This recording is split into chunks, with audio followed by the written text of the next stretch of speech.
Grace Anderson was just 7 years old when her life changed forever. Her parents, the ones who had loved and nurtured her since birth, were taken from her in a devastating house fire on a cold winter's night. One moment she was snuggled in her warm bed, dreaming of sugar plums and fairy tales. The next, she was being carried out of the smoldering ruins by a firefighter, her world reduced to ashes and smoke. Grace had no other family to turn to. Just her and a small teddy bear, singed around the edges, but still clutched tightly in her tiny hands. She was placed in the foster care system, bouncing from home to home until, 6 months later, she was adopted by the Wilsons, a seemingly perfect family with a sprawling mansion and more money than they knew what to do with. What Grace didn't know was that the Wilsons already had 4 children of their own.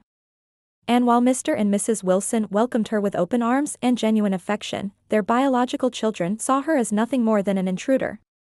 "You don't belong here," her new brother, Ethan, hissed on her first night in the house.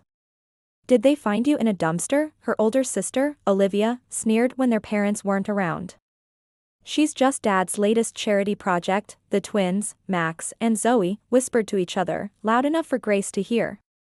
At first, Grace tried to convince herself that it was just a phase. That her new siblings needed time to adjust, just as she did. So she smiled through the pain, helped with chores without being asked, shared her few possessions freely, and tried to make herself as small and unobtrusive as possible when the tension in the house became unbearable. But as days turned into weeks, and weeks into months, nothing changed. If anything, the situation only grew worse. Every family vacation meant being left behind with a nanny while the others jet-set around the world.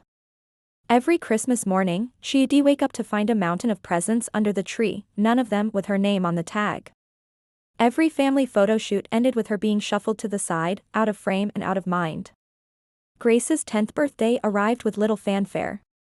While her adoptive siblings had lavish parties with clowns and bouncy castles, Grace's special day was marked only by a small cupcake left on the kitchen counter, a hastily scrawled note wishing her happy birthday, propped up against it.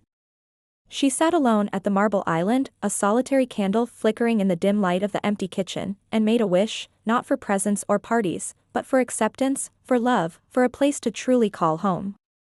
As the years passed, Grace learned to find solace in small moments of kindness. Mrs. Wilson's gentle touch as she braided Grace's hair before school. Mr. Wilson's proud smile when she brought home straight A's. The gardener who always saved her the prettiest flowers from his cuttings. The cook who snuck her extra cookies when no one was looking. These tiny acts of compassion became her lifeline, keeping her afloat in a sea of indifference and casual cruelty. But the ache of rejection never truly faded.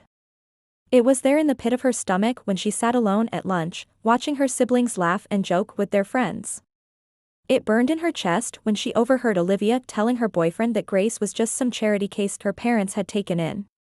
It stung her eyes with unshed tears when she was left out of family traditions, always on the outside looking in. Despite it all, Grace refused to let bitterness take root in her heart. She channeled her pain into compassion, volunteering at local animal shelters and soup kitchens. She poured her loneliness into her studies, excelling in school and dreaming of a future where she could make a difference in the world. And through it all, she held on to hope, hope that one day, she would find a place where she truly belonged. As Grace entered her teenage years, the dynamics in the Wilson household began to shift. Ethan, now in college, returned home for a visit and was struck by the quiet grace with which his adopted sister carried herself. Olivia, struggling with her own insecurities, began to see Grace's kindness as strength rather than weakness. Even the twins, Max and Zoe, found themselves drawn to Grace's unwavering spirit. Slowly, almost imperceptibly at first, walls began to crumble. Ethan started including Grace in his stories about college life. Olivia asked for her advice on dealing with friend drama. The twins invited her to join their video game tournaments. It wasn't perfect, years of hurt couldn't be erased overnight, but it was a start. Grace's 16th birthday dawned bright and clear, a day like any other. She expected nothing more than the usual cupcake and hastily written note. But as she descended the stairs that morning, she was met with a sight that took her breath away. The entire family was gathered in the living room, surrounded by balloons and streamers. A banner hung across the fireplace, proclaiming, "Happy birthday, Grace, in glittering letters. For a moment, Grace stood frozen, unable to process what she was seeing. Then Mrs. Wilson stepped forward, enveloping her in a warm embrace. "We've been terrible to you," she whispered, her voice thick with emotion. "We took you in, but we never truly made you part of the family. That changes today." One by one, her siblings approached, offering awkward hugs and mumbled apologies. It was clear they were out of their comfort zone and used to showing vulnerability or admitting fault. But the effort, clumsy as it was, meant more to Grace than any expensive gift ever could. Mr. Wilson cleared his throat, his eyes suspiciously bright. "Grace," he said, his voice gruff with emotion, "you've shown us what true strength and kindness look like. You've faced rejection and isolation with a grace that puts us all to shame. We don't deserve your forgiveness, but we're asking for a chance to make things right." Grace looked around at the faces of her family, for they were her family now, in more than just name. She saw regret, hope, and a genuine desire to change. And in that moment, she made a choice. A choice to let go of the past, to embrace the possibility of a better future. A choice to forgive, not for their sake, but for her own. "I forgive you," she said softly, her voice steady despite the tears threatening to spill over. "And I love you all." The room erupted in a cacophony of tears, laughter, and heartfelt embraces. It wasn't a fairy tale ending, there would still be awkward moments, old habits to break, and trust to rebuild. But it was a new beginning, a chance to create the family they should have been all along.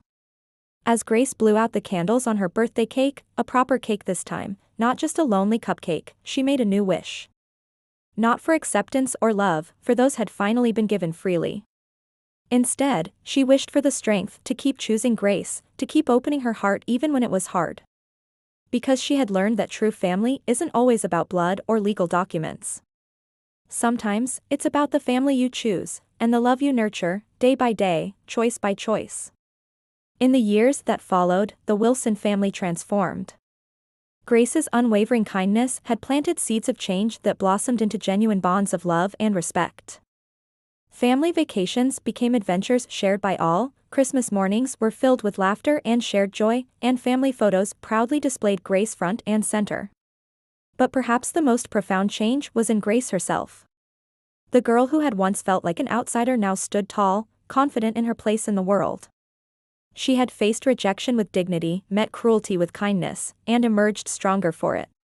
Grace had chosen to be graceful in the face of adversity, and in doing so, she had not only transformed her own life but the lives of those around her. As she prepared to leave for college, Grace looked back on the journey that had brought her to this point. She thought of the little girl with the singed teddy bear, scared and alone. She thought of the countless nights she had cried herself to sleep, feeling unwanted and unloved. And she thought of the moment she had chosen forgiveness over bitterness, love over resentment. Grace realized that her story wasn't just about finding acceptance in a family that had once rejected her. It was about the power of choosing grace, even when it seemed impossible. It was about the strength that comes from kindness, the healing that comes from forgiveness, and the family that can be built through love and perseverance. As she hugged her parents and siblings goodbye, tears of joy mingling with tears of sadness at the impending separation, Grace knew that no matter where life took her, she would always carry this lesson with her. She would always be the girl who chose grace, and in doing so, had found not just a family, but her true self.